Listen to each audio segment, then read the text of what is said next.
When I woke up this morning, I was flicking through the ABC News on my phone, and I came across this story from Portland. Portland is about an hour away from Warrnambool, where I live. And I had no idea of what was going on at the ports there and how COVID has made a massive impact to the people working on the ships that are coming to and from Australia. They are experiencing unreasonable work standards. They are being trapped on ships for months at a time, sometimes even years, because they can't disembark. Now, disembarking for people who are working on our cargo ships is the moment where they get to buy a phone card and they get to ring their family and be in touch, do FaceTime and all that sort of stuff. It's also where they get to stretch their legs and have some time out and go and see the beautiful world around them. But instead, these people who are bringing goods to and from countries across the world are being kept on ships to sleep, work, sleep, work, sleep, work. Now, in this article, there is a man in Portland named Neville Manson who is working tirelessly to get goods, phone cards, and everything to these people at the ports. Now, these people are being treated like criminals. When they first were coming off the ports and being escorted into hotels, the security was ridiculous. So we are really, really worried about the well-being of these people who are making life easy for us, and we're not even thinking about them. It had never even occurred to me. So when I read this article this morning, I quickly jumped on and got in touch with Neville to talk to me about what's going on. I wanted to know more. I wanted to be educated, and I wanted to know how we can give back. Now, we are really, really trying to get this in front of the Victoria's Minister for Ports, Melissa Horne. We need her to step up and make a difference. So listen to this interview and think about how you can make a difference, how you can help these people who are quietly in the background supporting our everyday life. Hello. Hello. Hi, Neville. How are you? That's worked. I'm good. I'm not good at this. Oh, don't worry. Normally, I would be conversing with you, sending you questions and so on. But I read that article today and I just thought I needed to speak to you because I had no idea that this is going on. And you are part of my local community. We're not far from each other. Yeah. And I thought if I can help get the word out and help these seafarers in any way and your mission, it'd be amazing. Yeah, that's wonderful, Liz. Yeah, unfortunately, it's just the nature of where the mission is. We're inside the port security area, so people don't get to see us and see what we do. So this sort of stuff is really important to me and to the mission to get that message out there. Yeah. Absolutely. And for people who don't know where Portland is, so you're in the southwest of Victoria. We're in the bottom end of Victoria. Yeah, right at the bottom. Much lower. And, Portland has a really long history, and I think it has the first European the first European settlement in Victoria. Correct. Yep. Yeah. 1834. Yeah. Yeah. Yeah. And then first permanent settlement. Yeah. And it's also, of course, it's become a massive way for us to build our towns and our, everything comes from the sea. So, if we think of the Port of Melbourne, they used the Yarra to build Melbourne, basically getting those boats up and down to build the Yarra. But we have Portland as our very, very first in Victoria ever. So just a little bit of background. So the port, there's obviously always been a port here, and there was an ocean pier and no port, so it was open to the weather. Yeah. So back in the late 1950s, Keith Anderson came up with the idea of building a deep water port, and the port is actually a natural deep harbour. Okay. So it has a draft of about 12 metres. So most vessels can get in there. So predominantly it was for wool and export of mutton and beef from the meatworks here. Yeah. So he come up with the idea and raised. The government said they would build it if they would raise, I think it was $200,000 back in the day, and they did that within 12 months. So Right. the port was built, basically opened in about 1960. So it's, what's that make it, 60 years old? Yeah. Yeah. Yeah. So a lot Great. has changed since then. So we no longer export beef and we no longer export wool. That all So goes from Geelong now, doesn't it? yeah, Yeah. yep. And there's Yeah. no meatworks here anymore. Yeah. So predominantly what's changed has been wood products, so wood logs and wood chips exported for paper. Yeah. We Because they have still that wood seen, mill or something there. Because I've been to Portland and I've seen, you'll see big the logs logs. stacked up Yeah. everywhere. Yep. Yes. Yep. Yes. And of course the silos there. So the grainers have been a bit hit and miss with the droughts over the last, say, 10 years. But this year they've had a bumper harvest. So we're seeing grain being transferred through the port. Great. And GrainCorp has been very smart. So when they're not doing grain, they actually use the same facilities to load wood chips. Okay. So it keeps the whole operation working, throughout the year. So yeah, good. Great. And at the moment, so I'm guessing, where ships are coming and going to has changed a lot over the years. So where are they mostly coming from now? So the ships themselves will come from anywhere around the world. The nature of shipping is it's a commercial operation. So they will take, like if it's a general cargo vessel, they'll take any product from anywhere. Yeah. So they're just looking for their next contract, basically. Yeah. So general purpose ship might load logs here in Portland, but it then might load grain in China. So multi-cargo. Yeah. Yeah. Yeah. Yeah. Okay. So in the ABC interview that I was reading, it said that these seafarers, they're out at sea for at least 2 or 3 weeks at a time. Is it longer than that, or is that about correct? It can be longer. We see probably a lot of our vessels coming to Portland to load logs and wood chips. Yeah. So their voyages are usually about a 17-day voyage from China, Japan, to come to Portland. Yeah. And same going to China, Japan, 17-day trip. So yeah. And part of Portland's economy depends on these seafarers coming off the ships, visiting the town, buying their phone cards and doing some touristy type things, and also for them to leave work and have a break. They It's don't get a been really break. underestimated. And we did a lot of work trying to gain funding for the mission. So in the last probably 5 years, Mission to Seafarers Australia is very much about getting those statistics there. Yeah. Because we've been lobbying governments for a long time. The Mission to Seafarers is not funded by anyone. So it's purely by the sales that we do in our shop and jobs that we do, transport jobs that we do for shipping agents, which keeps us funded. Yeah. And of course, we're working with international seafarers. So a lot of the grant applications we're not able to apply for because you're dealing with foreigners or international people rather than a community grant, which is about locals.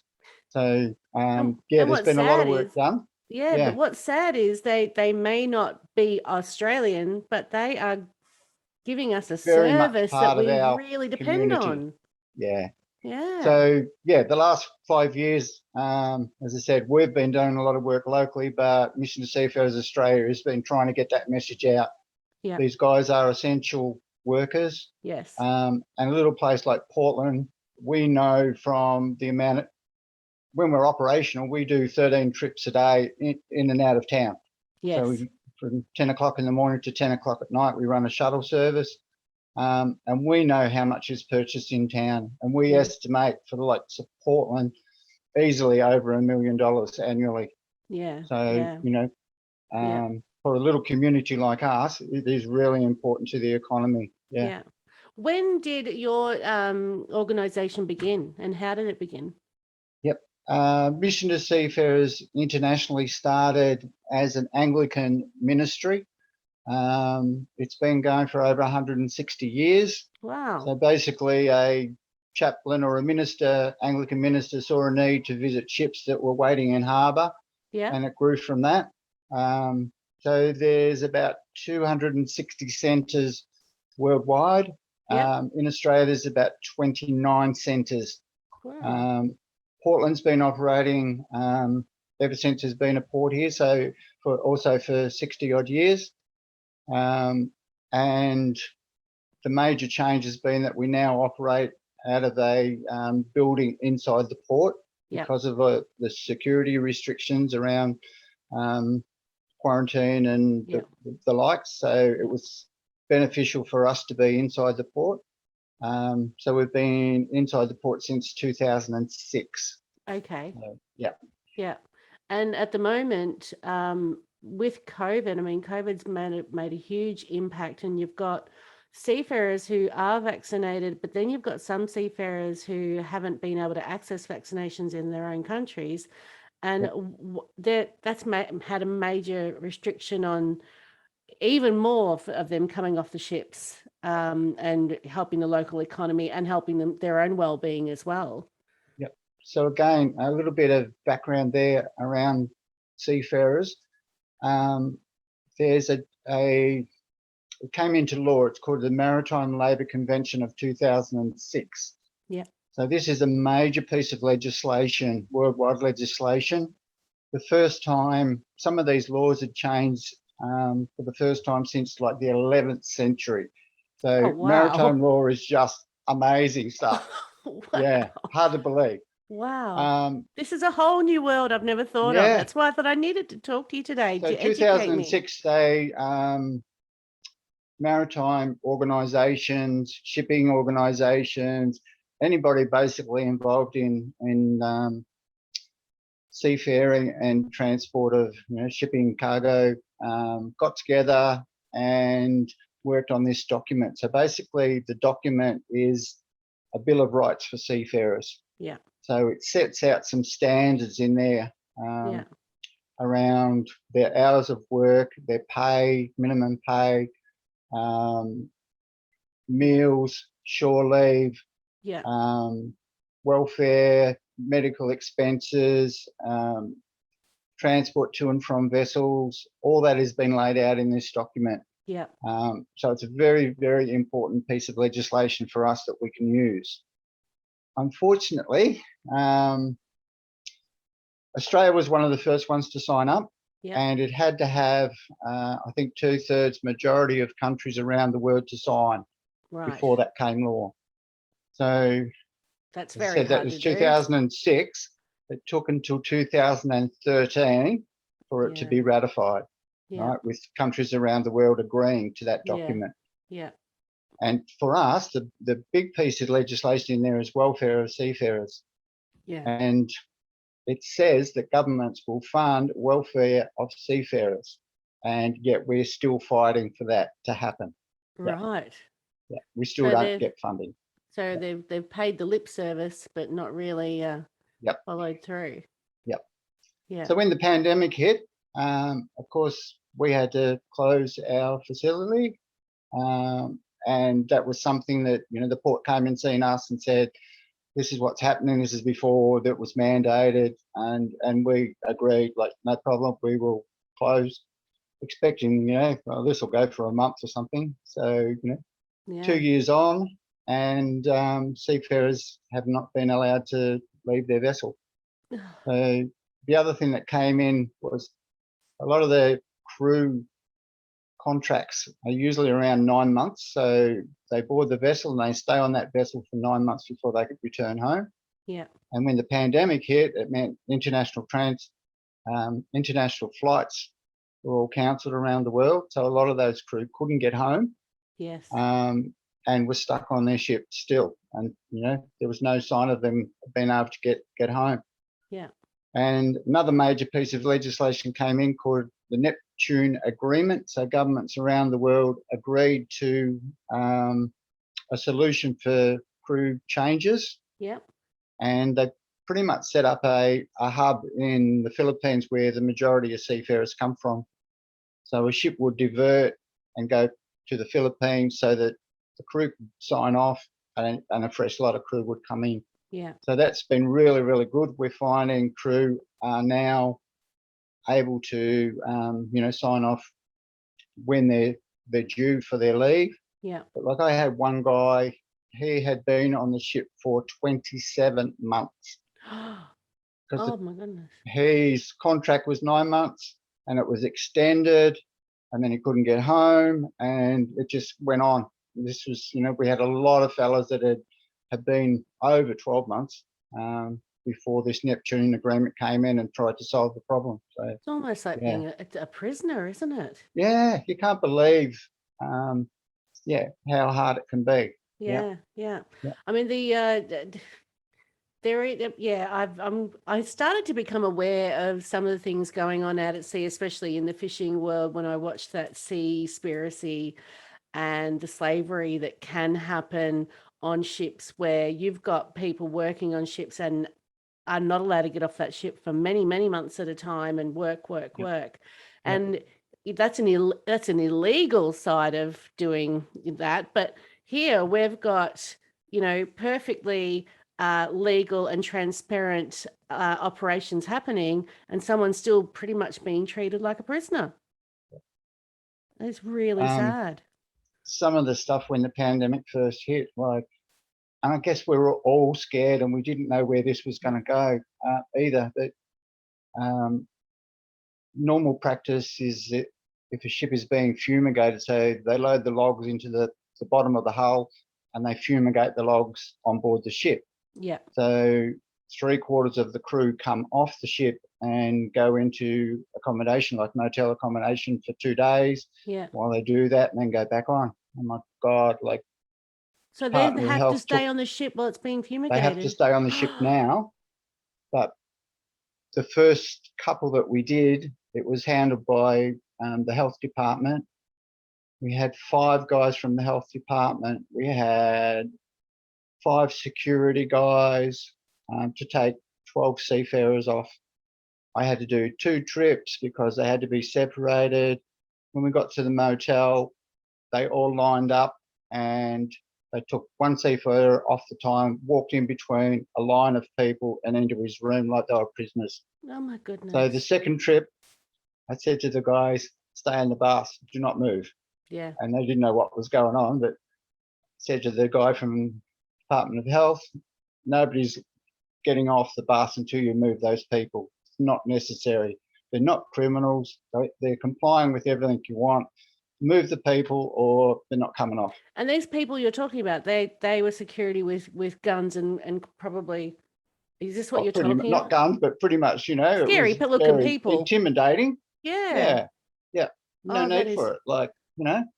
And he got so annoyed with me and under what authority do you have? So I threw the Maritime Labour Convention policy at him and said, you can't treat people like this. Yeah. It's in the Bill of Rights for seafarers. Yeah, good on you. Good on you. And I'm wondering how many of those people actually understand any of that. They don't, because when the pandemic hit, so the government re-employed a lot of people to work with Department of Health. They had no background in Department of Health. They had no knowledge of seafarers. Yes. Yeah. Gosh, so at the moment, so during the pandemic, what is your day-to-day like? So when you're going, because I read that you're doing, all these trips a day, can you explain to people what it is that you're actually bringing back and forth and how many trips you do? Yeah. So basically, we've gone on demand with our services, and I've got we had like 25 volunteers. But it's so hard. Someone's got to pay for those goods that we purchase and deliver it to the ship. So that's me. Where are you getting the money from to do this? The ship will pay for their orders. Oh, okay. So, So, but we, have a credit card and we go and purchase what we want, and then they reimburse us type of thing. Yes. Yeah. there's no money in it for us, so you do it for the love of the job. Oh, wow. Yeah. So most of the ships get the information before they come into port. Of course, it's on our website, it's on our Facebook site. We work really closely with the shipping agent, so the shipping agent will send out information to a vessel before it ever arrives, so they've got some knowledge of the services that we offer. Yeah. Basically, if a ship arrives, I would go to that ship shortly after, tell them, we're available. If you want any items, just make a list. We'll get them for you. We'll bring them to your ship for you. Yeah. Yeah. Yeah. So you've been doing that for 2 years now? Yeah. And going back and forth. So did you say there's about 15 of you that do this? We have 25 volunteers all up, probably. Yeah. And of course, we haven't had anything really for those people to do. So that's another issue, is when we do fire up, are you going to retain your volunteers? Yeah. We're doing our best to try and keep them informed and involved in some way. But we've got a core group that will come down every Wednesday and pack the care bags that we've been putting together and given to the seafarers. So yeah. And it says that one of the things that they look forward to the most is the phone cards. Oh yeah, definitely. Yeah, phone cards is everything for these guys, because they can communicate. What a blessing Facebook's been, because they can see their family and they can talk to their family. Yeah. FaceTime has changed. Yeah. We're so lucky that we've had this pandemic in a time when we can see each other on a screen. It would have been a lot more limiting and frustrating back in the 70s or 80s. Yeah, I recall the days where we had just phone bursts in the mission, and the guys had to ring on a phone box basically and try and get through and talk to their family. So we've come a long way. Yeah. So you've been doing this a long time yourself? 17 years, I think. Yeah. Love it. And do you have a paid job? How do you pay your bills? My position as manager is a paid job. Yeah. But you have to when I manage say volunteers. Paid, I think I'm paid for 15 hours a week. It's just one of those things that, it's a part-time position. I have other permanent work in disability. It's my main job. Yeah.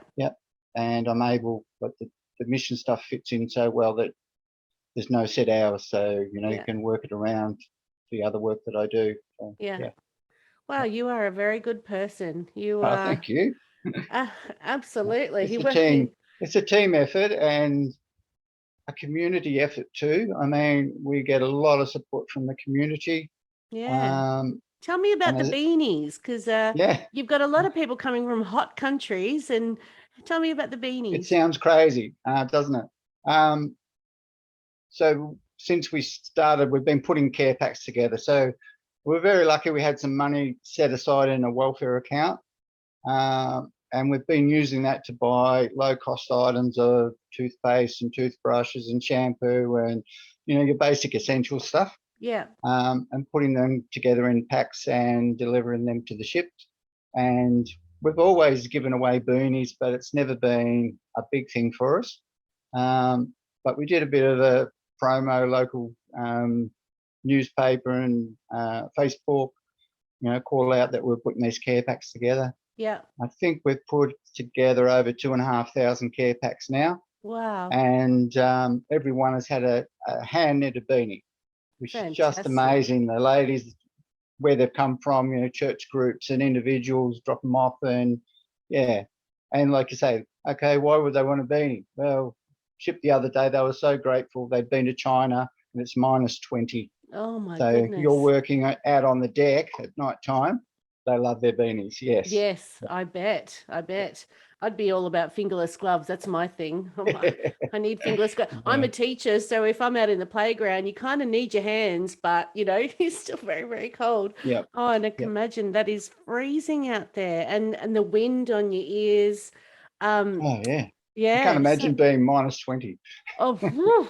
Well, we get to about 10 or 12 and I'm cold. Exactly. Yeah. So tell me how. So I want to make sure I've got your email, well, not your email, your website, and how we can get in touch and how we can support you. So what are the ways that Sure. the general public can do that? Yep.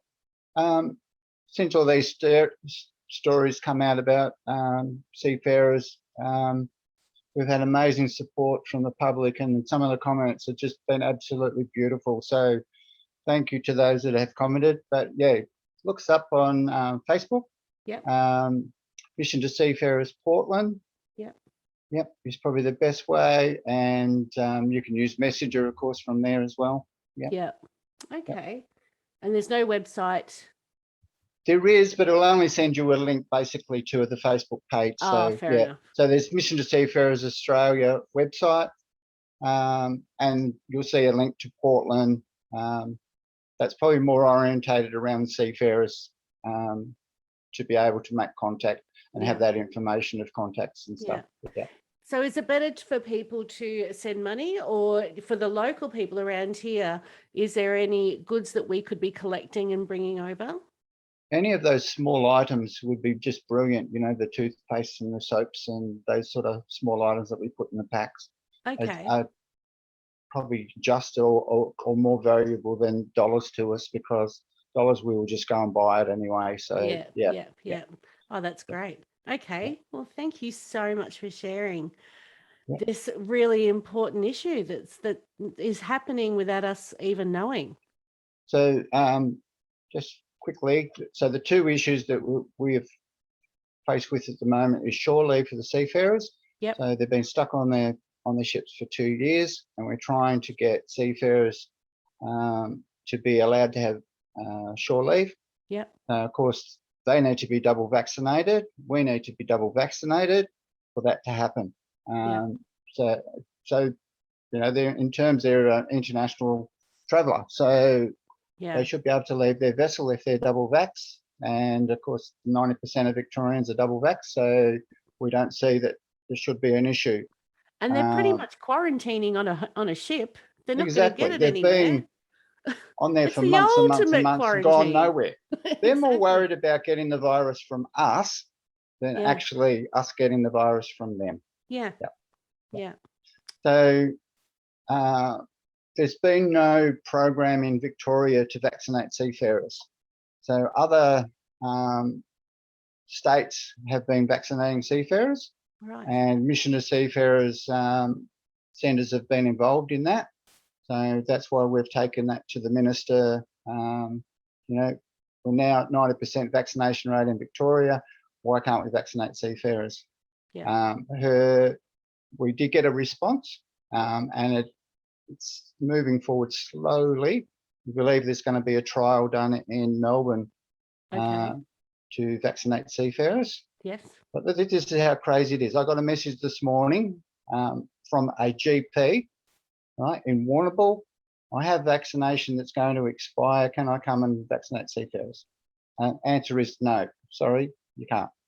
So is this Minister Melissa out. Horne? Is it Melissa Horne you're talking about?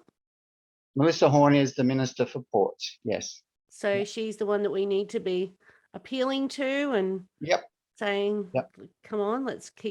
And Roma Britnell is our local member, and Roma Britnell is actually the Shadow Minister for Ports. Yeah. And she's been amazing. She's taken up the story and taken that to Parliament for us, which we are very, very grateful. Yeah. And only because of that we got a response from the minister. Oh, so really? Hopefully moving forward that we will get seafarers vaccinated. Yeah. Okay. Well, I'm going to post this video everywhere I possibly can. Thank you. And make people share it as much as they possibly can. And I'm going to have it out by tonight. Yep. We want people to share all that information.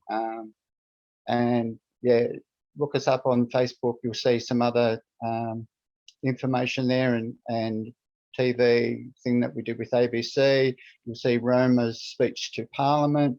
So please click on it, like it, share it. That's what we want. Yeah, that'd be wonderful. Thank you. And thank you for everything that you're doing. No, thank you. Thanks for the opportunity, because as you say, it's a little thing that happens that people aren't aware of. They have no idea. And unfortunately with the security, the the public's no longer able to come in and see what's actually going on inside the port. Yeah. Yeah. Great.